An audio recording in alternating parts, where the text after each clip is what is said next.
Bonjour EB6, nous allons travailler aujourd'hui ensemble la grammaire.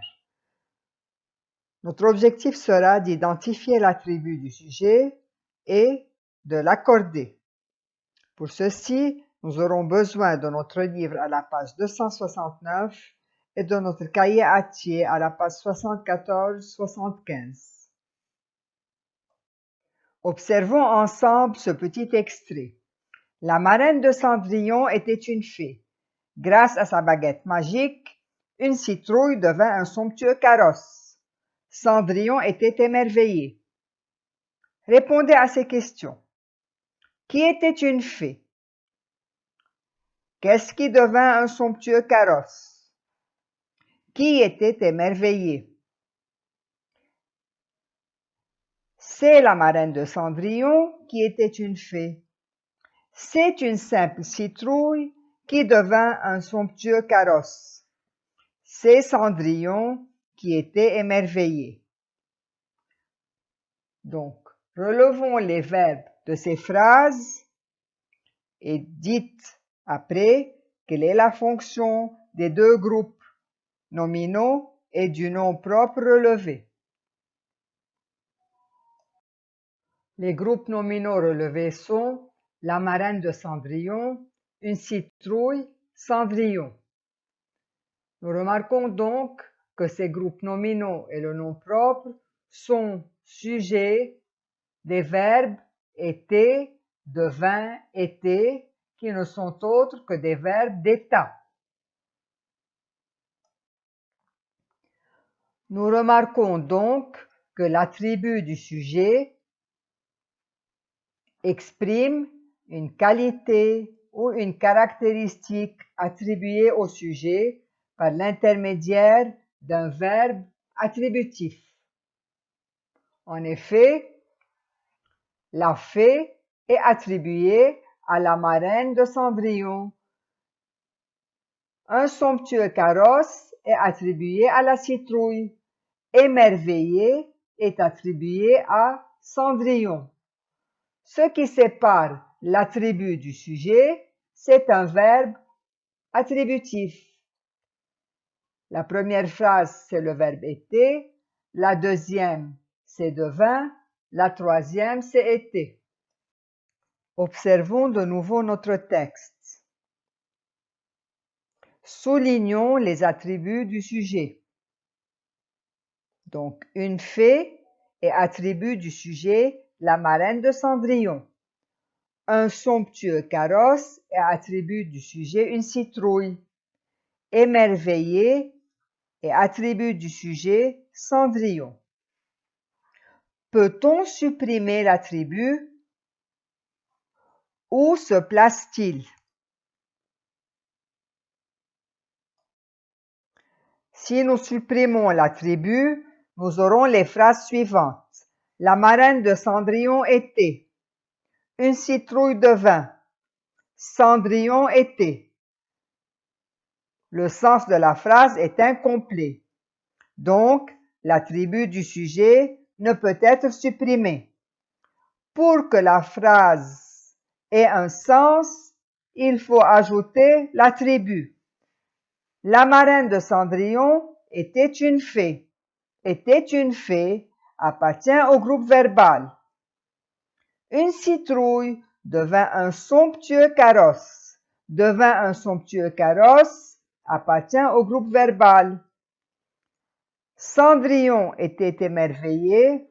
Émerveillé appartient au groupe verbal. Était émerveillé. Donc, pour que le sens de la phrase soit complet, on ne peut jamais supprimer l'attribut. L'attribut se place généralement après le verbe attributif.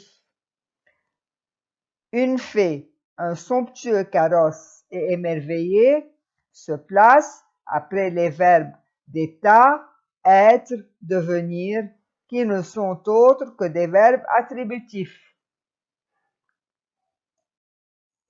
Une petite astuce pour retrouver l'attribut du sujet. Entre le sujet et son attribut, on peut établir une relation d'égalité. Regardez bien.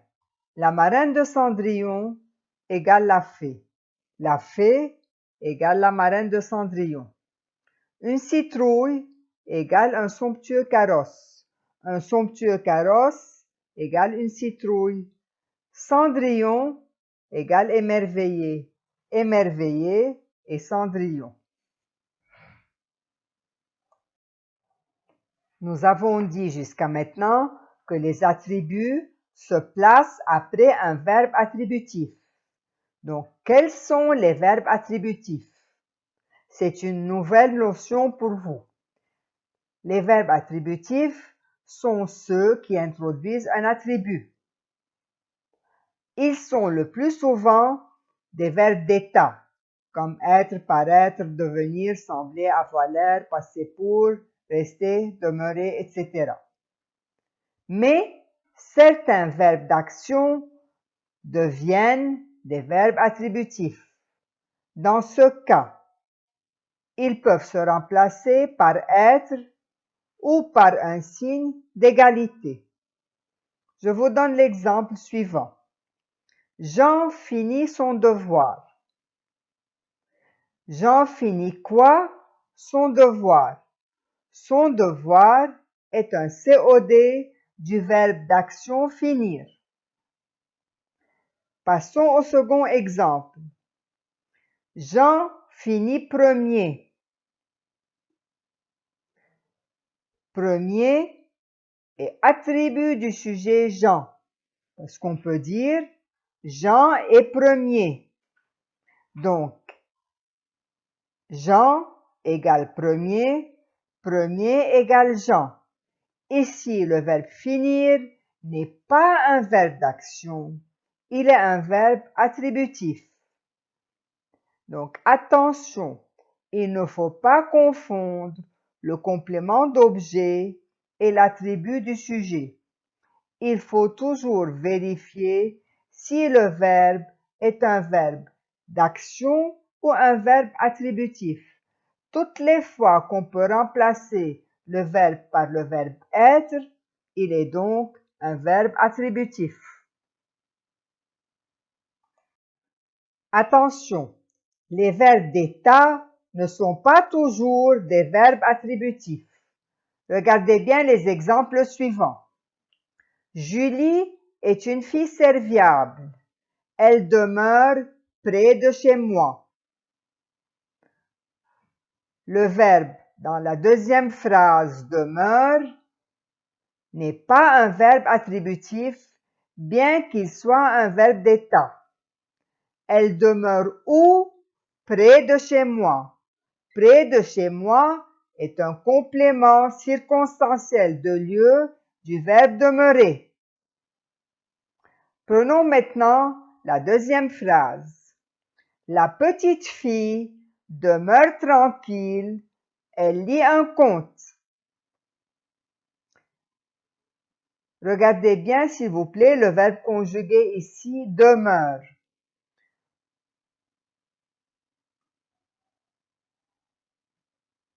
La petite fille est tranquille. Tranquille est la petite fille. Donc, le verbe demeurer dans cette phrase est un verbe attributif. Tranquille est attribut du sujet la petite fille. Attention, les verbes être, demeurer, rester ne sont pas toujours attributifs. Regardez cet exemple. Il est à Paris. Il est où? À Paris. Il demeure à Paris. Il demeure où? À Paris. Il reste à Paris. Il reste où? À Paris. Donc, à Paris est un complément circonstanciel de lieu du verbe être ou du verbe demeurer ou du verbe rester. Donc, s'il vous plaît, il ne faut pas confondre le complément circonstanciel et l'attribut du sujet. Regardez bien les phrases suivantes. Nous allons en premier lieu repérer l'attribut, puis préciser sa classe grammaticale et enfin l'accorder. Donc, la première phrase, cette femme est grande. L'attribut est grande. La classe grammaticale, c'est un adjectif qualificatif qui va s'accorder en genre et en nombre avec le sujet femme qui est féminin singulier. C'est pourquoi grande va prendre E à la fin. La phrase suivante. Elle a l'air endormie. Le sujet elle, le verbe attributif a l'air, endormi l'attribut. L'attribut est un participe passé employé comme adjectif. Il va s'accorder avec le sujet elle qui est au féminin singulier. C'est pourquoi endormi prendra E. Il est banquier. Banquier est l'attribut du sujet il. Sa classe grammaticale, c'est un nom commun. Il s'accorde en genre et en nombre avec le sujet il. Elle est mon ami. Mon ami est un groupe nominal, attribut du sujet elle, qui est au féminin singulier. C'est pourquoi mon ami va prendre E. Ce livre est le mien. Le mien est un pronom possessif, attribut du sujet ce livre. Il s'accorde en genre et en nombre avec le sujet qui est au masculin singulier. Il s'appelle Pierre. Il, c'est Pierre. Pierre, c'est il. Donc, à partir de cette relation d'égalité, nous pouvons déduire que le verbe s'appeler est un verbe attributif. Pierre est attribut du sujet il. C'est un nom propre qui ne s'accorde pas, qui est invariable. Ton projet est de partir. De partir est attribut du sujet ton projet. C'est un verbe à l'infinitif qui est invariable.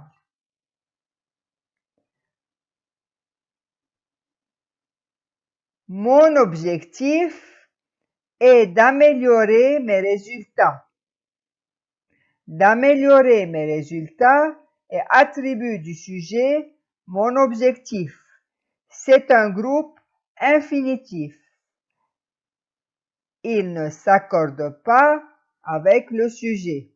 Donc, quand l'attribut est un nom propre, un infinitif ou un groupe infinitif, il ne s'accorde pas avec le sujet.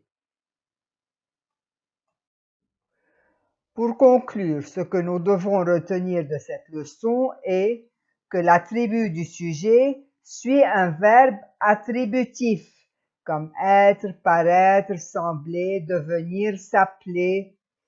Il attribue une qualité au sujet avec lequel il s'accorde.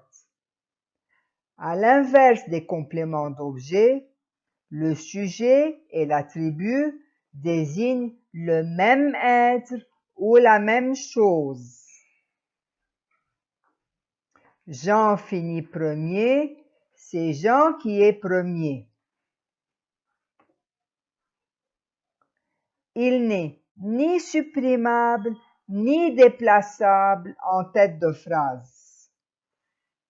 On peut le remplacer par un pronom le ou l apostrophe. Exemple, il est heureux, il l'est. Je suis impatiente de vous retrouver, je le suis.